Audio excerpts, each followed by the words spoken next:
Imagine waking up and realizing your vision is a smear of gray and green. You reach for the nightstand, but there are no glasses waiting for you.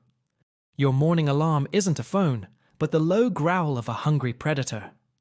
The world beyond your fingertips is a foggy nightmare of movement and shadows. Today, a broken pair of frames means an annoying trip to the optometrist. In the ancient world, it meant the difference between dinner and being dinner. If the idea of a blurry lion gives you a panic attack, welcome to Stickwise. Hit that subscribe button right now, because we handle the ancient existential dread. So, how did our ancestors survive when they couldn't even see the danger?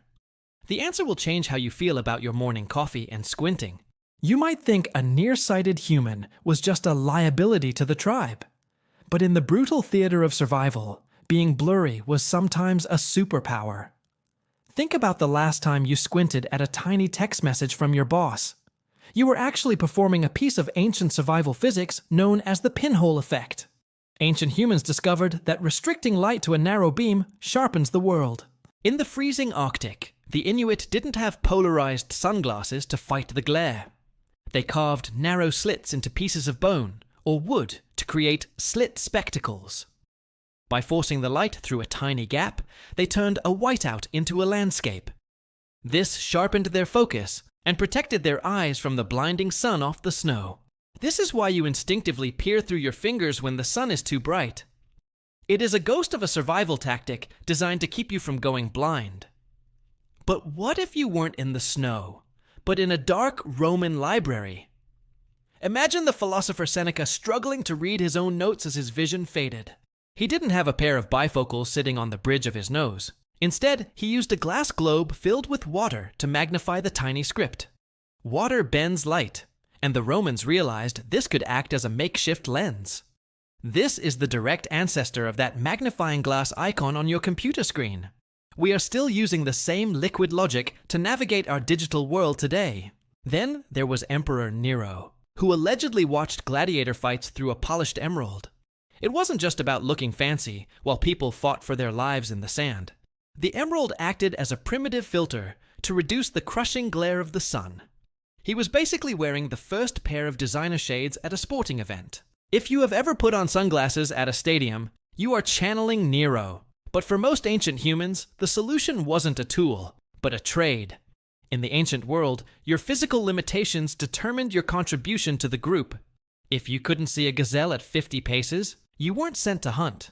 You were steered toward the tasks that required intense, up-close focus instead. A nearsighted person became the master weaver, the potter, or the tool maker.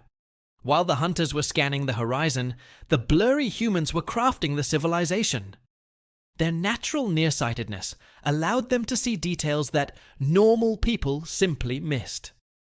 This is why you feel so productive when you hunch over your laptop today. Your ancestors turned a visual defect into the very foundation of specialized labor. In the Middle Ages, being nearsighted was actually a massive advantage for a scribe. As most people aged, their vision for close-up work began to fail naturally.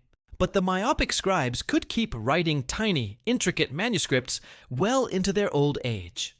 They didn't need quartz reading stones because their eyes were already built for the task. This is why you might feel most at home while looking at a screen. You are fulfilling an ancient role as a detail-oriented keeper of the tribe's information. But how did they handle the things that tools and jobs couldn't fix?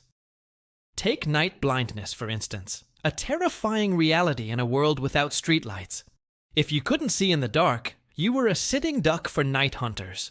Ancient Egyptians and Greeks noticed that some people lost their vision at dusk. They didn't have vitamin supplements, but they had a very specific bloody cure.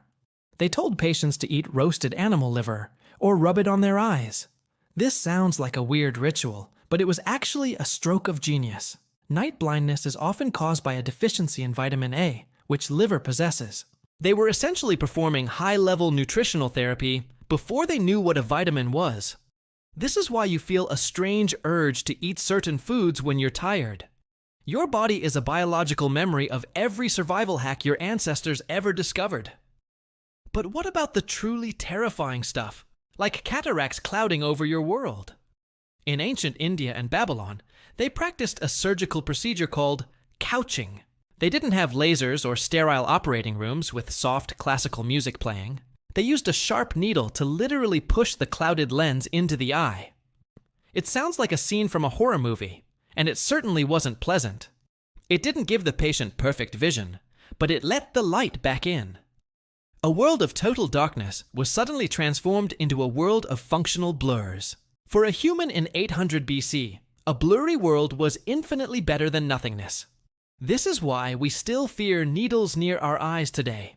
It is a deep-seated reflex. We remember the high stakes of ancient medicine and the bravery it required. Yet, the biggest fix for bad vision wasn't medical or even physical at all.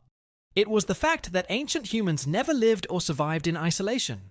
Our ancestors functioned as a single, collective organism, where everyone's strengths filled the gaps. If you couldn't see the path, your brother or sister held your hand. Before the printing press, you didn't need to read a map to find dinner. You relied on the oral tradition, the stories told around the fire every single night. Information was carried in the ears and the mind, not just the eyes. You didn't need 20/20 vision to listen to the wisdom of the tribal elders. This is why we find podcasts and audiobooks so comforting in our modern lives. They trigger the ancient feeling of learning through community rather than through solo effort. In the ancient world, no one was truly disabled as long as the tribe survived. If you were wealthy like the Roman politician Cicero, you had shadow scholars. These were assistants who read and wrote everything for you once your eyes failed. Even without money, the village structure ensured that everyone had a vital role. The blurry grandmother was the one who remembered the medicinal herbs and the stories. The nearsighted boy was the one who could tie the finest knots in the nets. We were never meant to be perfect individuals who could do every single task. We were meant to be a mosaic of different abilities, working in a perfect harmony. Think about that next time you feel frustrated because you forgot your reading glasses. Your frustration is a modern invention created by a world that demands individual perfection. In the ancient world, your blurriness would have just been another way to help. You might have been the one who saw the tiny tracks in the mud, or the one who crafted the sharpest spear points because you could see the stone. Your ancestors didn't see bad vision as a broken part of a human machine. They saw a person who needed the tribe, and a tribe that needed them. This realization is the ultimate therapy for the stress of our modern, visual-heavy lives. You are not a glitch in the system because you need a little help. You are a human being who has always relied on the eyes of others. When we look at the history of vision, we aren't just looking at lenses. We are looking at the history of how we learned to take care of each other. From water globes to animal liver, our ancestors refused to let the darkness win. They used their brilliant minds to overcome the limits of their fragile biological bodies. They turned a world of shadows into a world of culture, technology, and art. And they did it all without a single pair of plastic frames or contacts. So, if you find yourself squinting at the world today, just take a breath.